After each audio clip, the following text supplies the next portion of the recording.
Alors c'est intéressant de se replonger dans ce récit de la Pâque, n'est-ce pas? C'est très...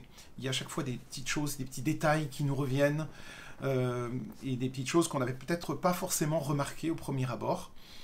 Et j'aimerais vous lire encore, à la suite du récit que Myriam nous a lu, vous lire tout simplement le récit de la résurrection.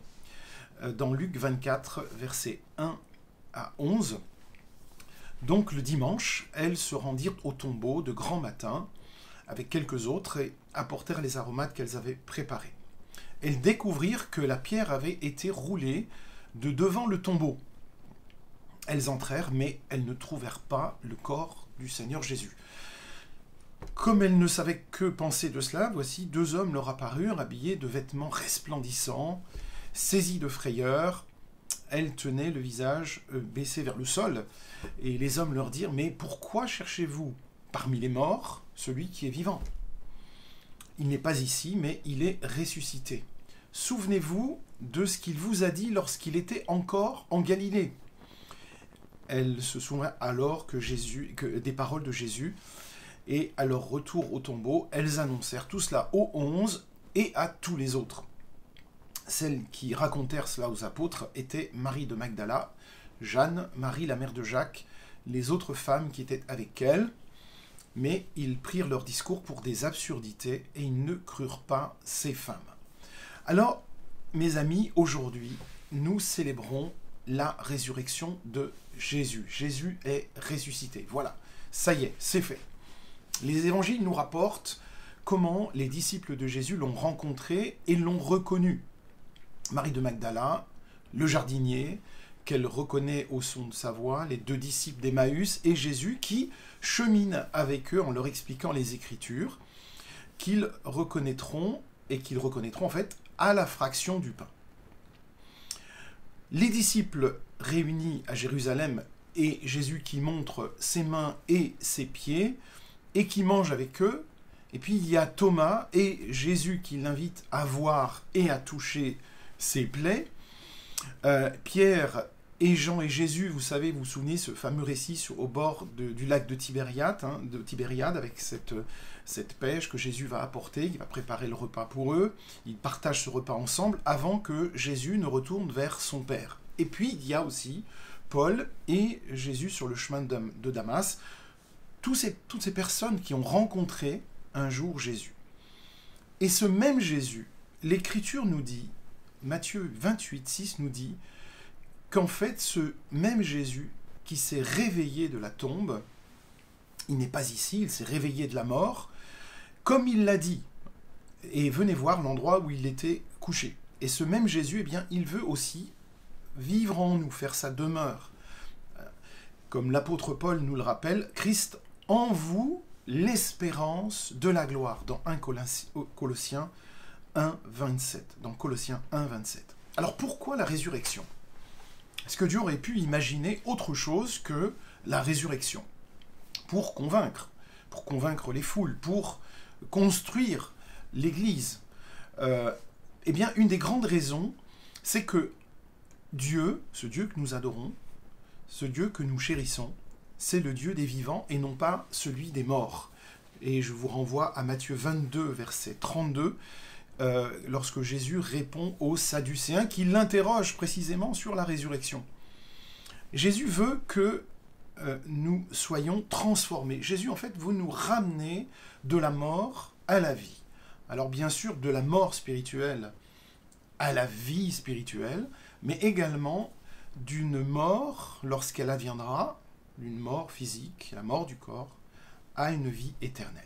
Et donc, nous allons voir que tout ce que Jésus a dit dans l'Évangile concernant, par exemple, vous savez, la reconstruction du temple en 3 jours, eh bien, il l'a accompli. Tout ce qu'il savait qui allait lui arriver, il l'a accompli.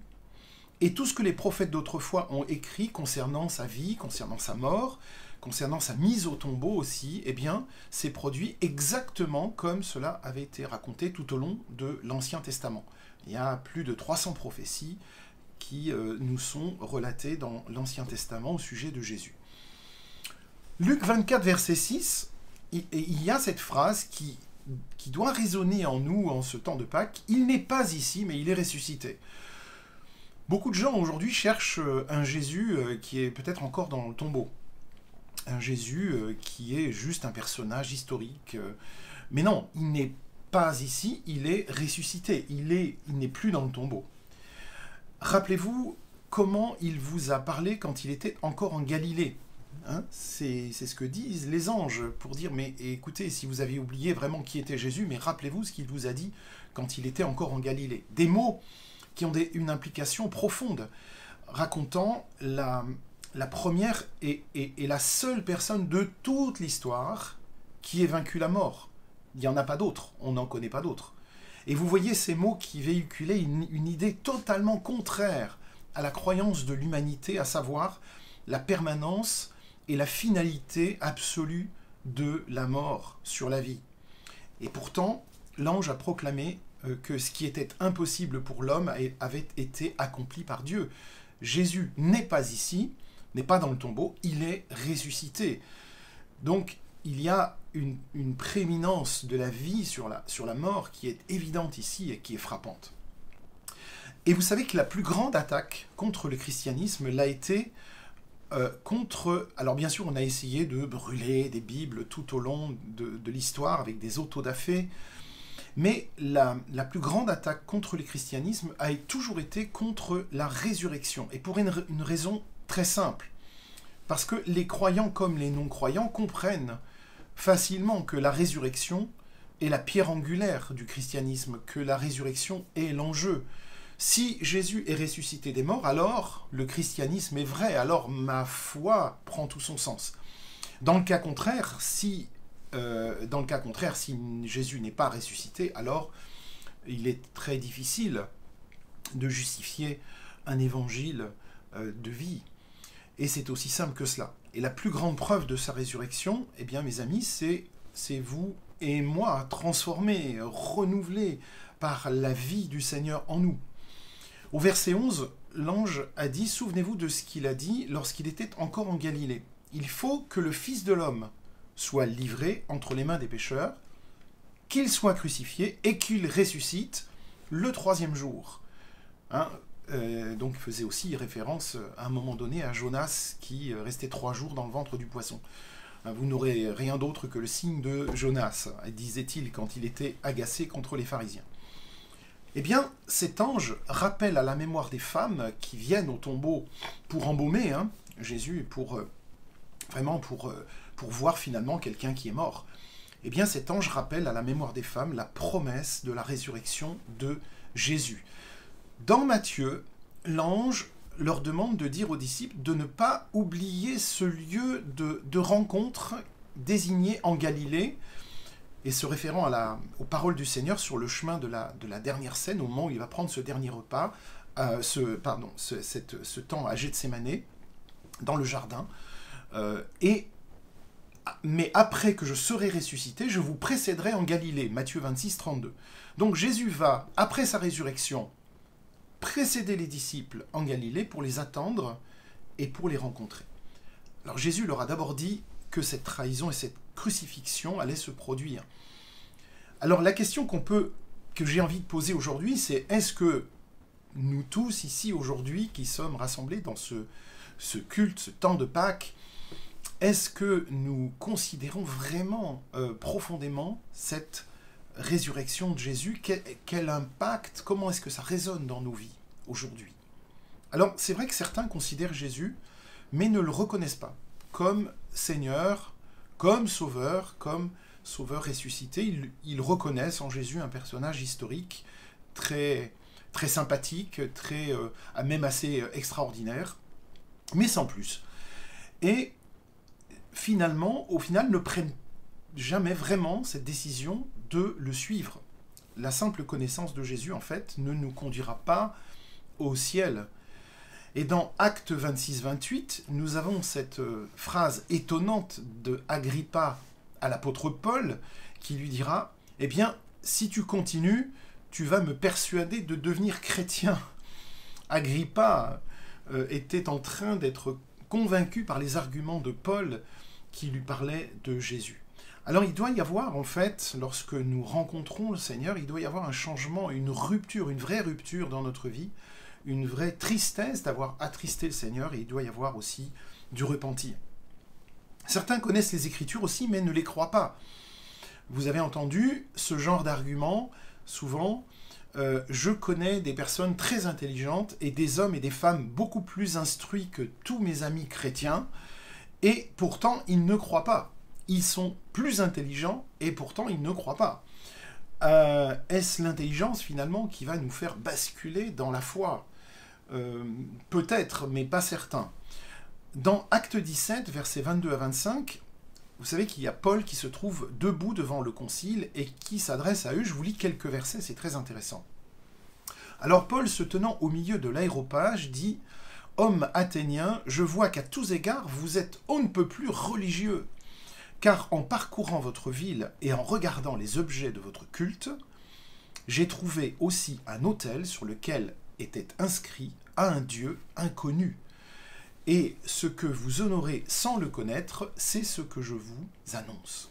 Alors le Dieu qui a fait le monde et toutes les choses qui y sont, étant Seigneur du ciel et de la terre, n'habite pas dans des temples faits de mains d'hommes, il n'est pas non plus servi par des mains humaines. » Donc, si nous venons à Jésus, Paul essaie de convaincre cet aréopage que si vous venez au Christ, si vous venez au Seigneur, il vous satisfera pleinement dans tous vos besoins. Et puis enfin, il y a ceux qui ont cru et qui ont été transformés. J'aimerais vous lire juste une citation de John Stott. Vous savez, John Stott, qui est un auteur, professeur de théologie très connu, et qui dit ceci. « Peut-être que la transformation des disciples est la plus grande preuve de la résurrection. Quand Jésus est mort, ils avaient le cœur brisé, confus et effrayé. Mais en moins de 2 mois, ils sont sortis de leur cachette, pleins de joie, de confiance et de courage. Qu'est-ce qui peut expliquer cette transformation incroyable? Seulement la résurrection avec la Pentecôte qui a suivi peu de temps après. » Et voilà, j'aime cette citation de John Stott. Les dirigeants romains et les Juifs n'ont pas pu le réfuter. Ils ont essayé, ils voulaient désespérément, mais ils ne le pouvaient pas. Ils ne pouvaient pas produire le corps, ils ne pouvaient pas montrer que le corps avait été volé, ils ne pouvaient pas dire que le corps de Jésus était dans une tombe différente, donc on l'avait déplacé, ils ne pouvaient pas expliquer pourquoi les gardes, qui étaient surentraînés, hautement qualifiés, avaient échoué et avaient laissé sortir ce corps. Ils ne pouvaient pas expliquer non plus comment les scellés avaient été ôtés. Ils ne pouvaient pas expliquer non plus les apparitions qui ont eu lieu après. Ils avaient toute la motivation, le pouvoir du monde pour écraser finalement cette nouvelle religion, mais ils n'ont pas réussi. Ils n'ont tout simplement pas pu le faire parce qu'ils ne pouvaient pas la réfuter. Et donc les disciples, eux, par contre, et j'aimerais juste terminer là-dessus, c'est une réflexion pour nous aujourd'hui, alors que nous célébrons cette résurrection, peut-être de s'interroger sur ce qui fait de nous un disciple. Alors c'est un autre sujet, je suis bien d'accord. Mais qu'est-ce qui fait de nous un disciple de Jésus aujourd'hui? Alors il y a quelque chose qui est un peu difficile à entendre. C'est qu'en fait les disciples étaient prêts à mourir pour leur foi. Et là je sais que je touche un point sensible, et je suis aussi, tout comme vous, bien entendu, effrayé à l'idée un jour d'être persécuté pour ma foi. Mais que ferions-nous si un jour ça nous arrivait? Est-ce qu'on peut imaginer que les disciples en fait n'avaient absolument rien à gagner? C'est-à-dire que Jésus n'avait promis aucune richesse, n'avait promis aucun bien, aucun voyage, rien du tout. Jésus avait simplement demandé aux disciples de le suivre et ils l'ont suivi. Alors bien sûr, il y avait cette promesse de la vie éternelle, mais ça n'était pas la raison pour laquelle les disciples l'ont choisi. Les disciples ont suivi Jésus parce qu'ils étaient convaincus que Jésus était la vérité, le chemin, la vérité et la vie. Ils savaient qu'ils seraient battus, ils savaient qu'ils seraient emprisonnés, ils savaient qu'ils seraient persécutés et même tués pour leur foi. Alors la question pour nous aujourd'hui, en ce dimanche de Pâques, c'est est-ce que nous serons parmi les ressuscités? Est-ce que vous pensez que vous serez parmi les ressuscités? Eh bien, j'espère que vous en êtes absolument convaincus, dans la mesure où vous avez décidé de suivre le Seigneur. C'est assez simple, il suffit simplement de le recevoir, de l'accueillir dans sa vie, de le suivre comme disciple, de le reconnaître comme sauveur et comme Seigneur de vos vies. Alors, je pourrais simplement dire, en ce temps de résurrection, venez à Jésus, venons à Jésus, et il est tout ce dont nous avons besoin pour notre vie. Amen.